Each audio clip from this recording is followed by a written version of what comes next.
Did you see it? There, I'm sorry. I apologized sincerely to her. What I'd accidentally seen was running through my mind. She looked as if she were about to cry, and I felt awful about it. But unfortunately, the image in my head was not going to fade away. What I had seen of her had a significant impact on me. My name is Taylor Mason. After graduating from university, I joined the workforce like any other newbie. There was still a lot for me to learn at work, and to top it off, my boss was a hardcore jock. I was often scolded for repeating the same mistakes every day. "Hey, Mason, you've made another data entry error.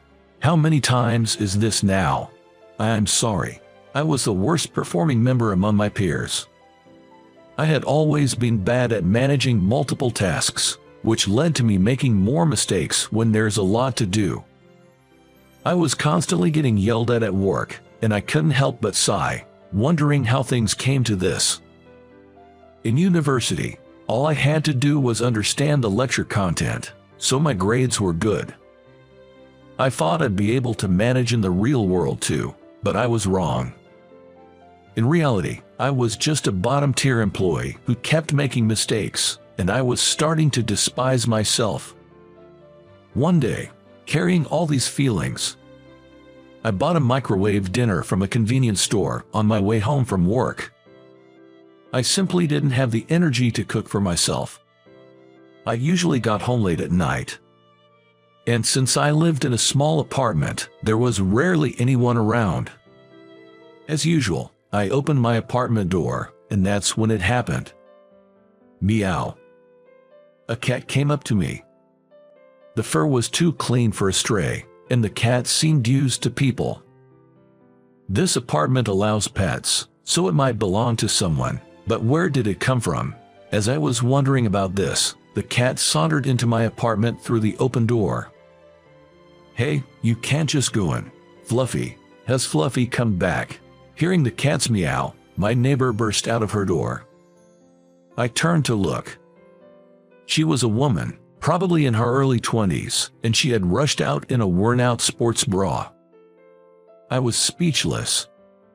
She had come out in such a hurry that she was barefoot, and she was showing so much skin that I panicked for a moment, thinking she was naked. When she saw that her cat had entered my apartment, she said, "I'm sorry, that's my cat." Oh, here, she realized that she was only in her underwear and turned her face bright red. "I'm sorry, that's my cat. I'll get him out right away." With that, she rushed back into her apartment, returning in about 30 seconds. She was clearly just wearing a hoodie over her sports bra. I didn't want the cat to get hurt inside my apartment, but I was also hesitant to invite a woman into my place at night. So, I said, "I'll try to catch the cat. Just wait here," and attempted to catch the cat. But I couldn't. Was it always hard to catch a cat? Left with no other choice, I had to ask the woman to come inside and catch the cat herself. The cat didn't resist when the woman tried to catch it. It just went with the flow. "I'm sorry for the trouble. I'll make it up to you another day." Saying that, the woman left as it was getting late.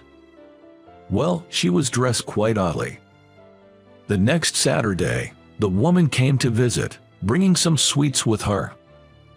I led her into the room to check if the cat hadn't broken anything, and we sat down for a cup of tea.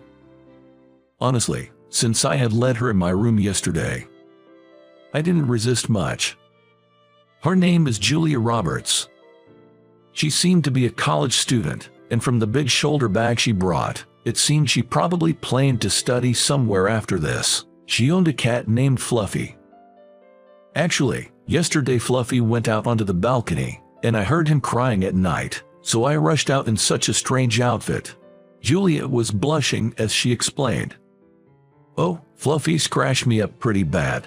It's even more embarrassing to be seen like this. Cats can be quite a handful, huh? I heard cats scratch everything around them when they need to sharpen their claws. So, their clothes got scratched occasionally, but it costed a lot to buy new ones each time. so they wore them when they're not meeting anyone. I'm really sorry for the trouble. Don't worry about it. Just take good care of your cat. Julia thanked me again and got up to leave. But at that moment, her shoulder bag fell over and all the documents inside spilled out. Are you okay? As I scrambled to gather the papers, she exclaimed, No, no. She quickly snatched the papers away from me. But I had seen it. The documents were notices of re-examinations from her university. And there were so many of them. The number of re-examinations was so large, it made me worry about her credit completion. Did you see it? Yes, I'm sorry. I apologized sincerely. At that, Julia blushed deeper than when she had been seen in her underwear, her face on the verge of tears. Everyone says it. They say college is a piece of cake if you attend lectures, but it's impossible for me. I'm not smart. Wah. Overwhelmed with emotion, Julia collapsed right where she stood.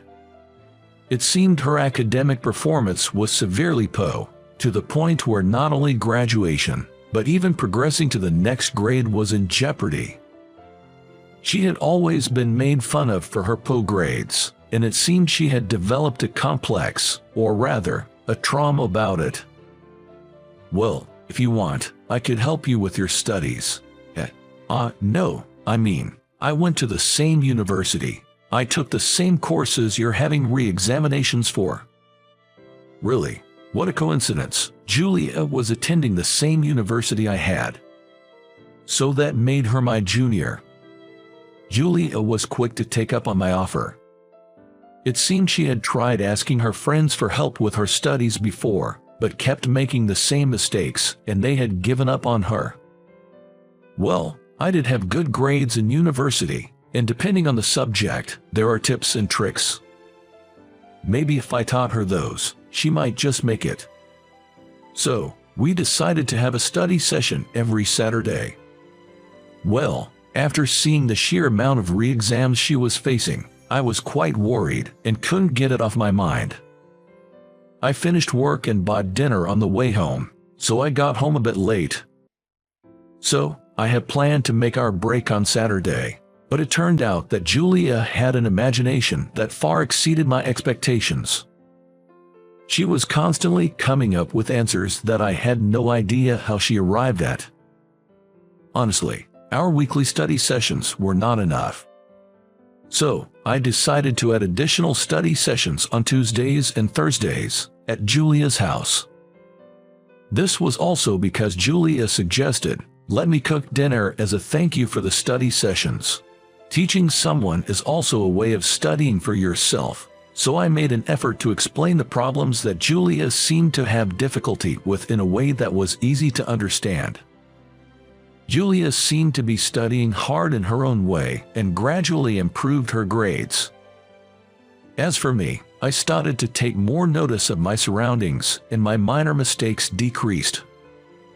The number of days I could get through without being shouted at increased, and there were fewer hard times at work. And then, 6 months later, I did it. I don't have any resits anymore. Finally, Julia was freed from the hell of resits. Julia was able to understand the lectures after 6 months of study, and she no longer needed my help. It felt a little lonely, but I should be genuinely happy for her growth. Well done, you worked really hard. If you don't understand something, tell me, okay? Yes, thank you. The study meetings ended with that, but the habit of meeting for half a year didn't just disappear.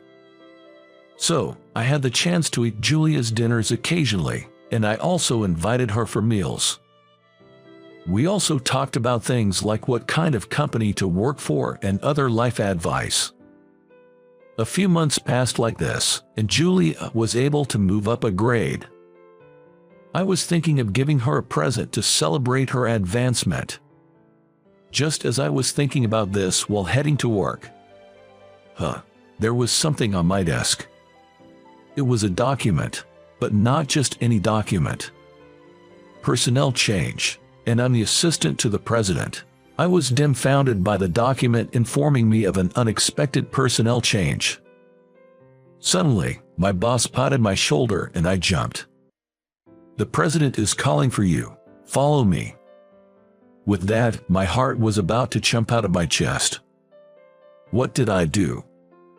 I desperately tried to remember, but I couldn't think of anything. I made my way to the president's office with a stiff body. There were guests in the president's office besides the president.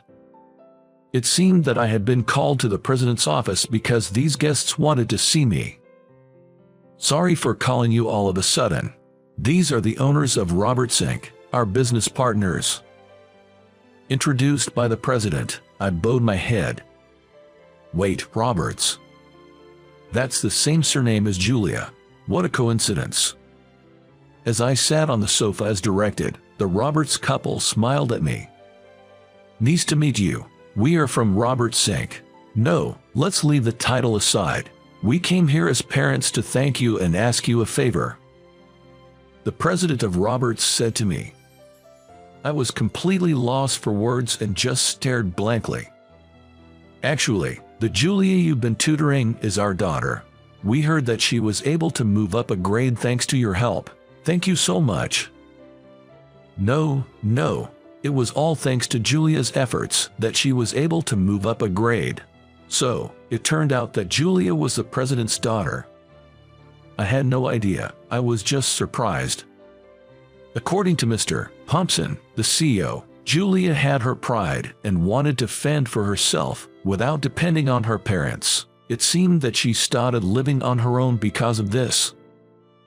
"I heard about you from my daughter. I wanted to express my gratitude for everything you've done for her, and I apologize for the inconvenience, but would you please continue to help her with her studies?" he said.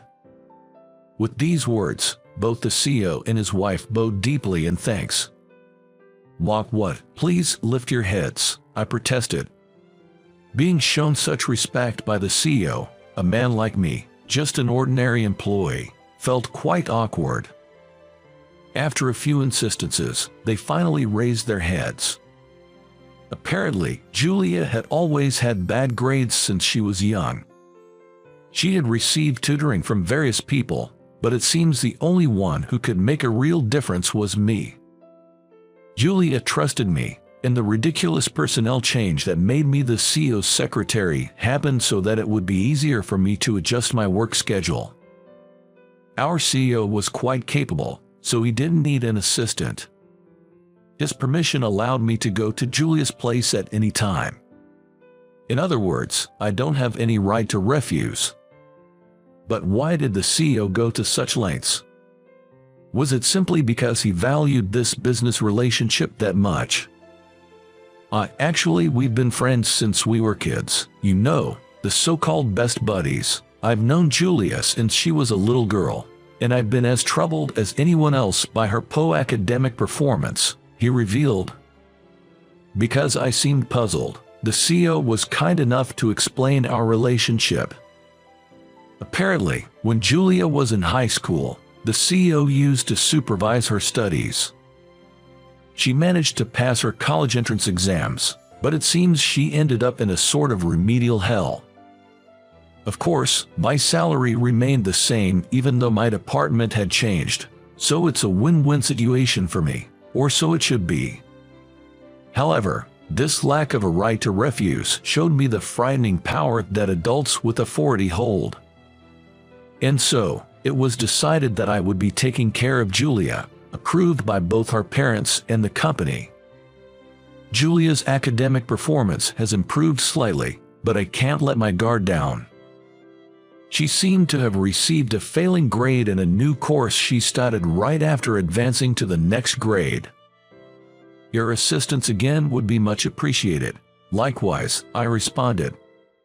Julia looked a bit embarrassed, but I felt rather glad to have this connection with her.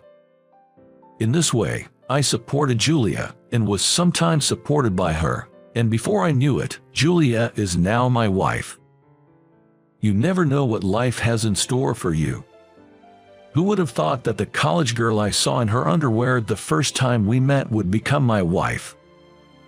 But it seems Julia is still hung up on the mountain of remedial notices, more so than the fact that I saw her in her underwear, playfully telling me to take responsibility for that time as she asks me to help her study. Though the studying she was referring to now was not academic learning, but rather business manners and other basic knowledge for working adults. The CEO was also delighted. Who would have thought that Julia would grow so much? He's an amazing person who single-handedly started the company and continues to grow it. The level of the Harpo performance that even such a CEO struggled with. I still don't know about Julia's past grades, but it seems it's better not to know about it. That's how I'm happily living my life now. But when I really think about it, the catalyst for me discovering Julia's retake notices was when Fluffy wandered into my room. In that sense, I should really be thankful to Fluffy for dropping by my room. Meow. The Cupid of our love spent another day curled up under the sunshine.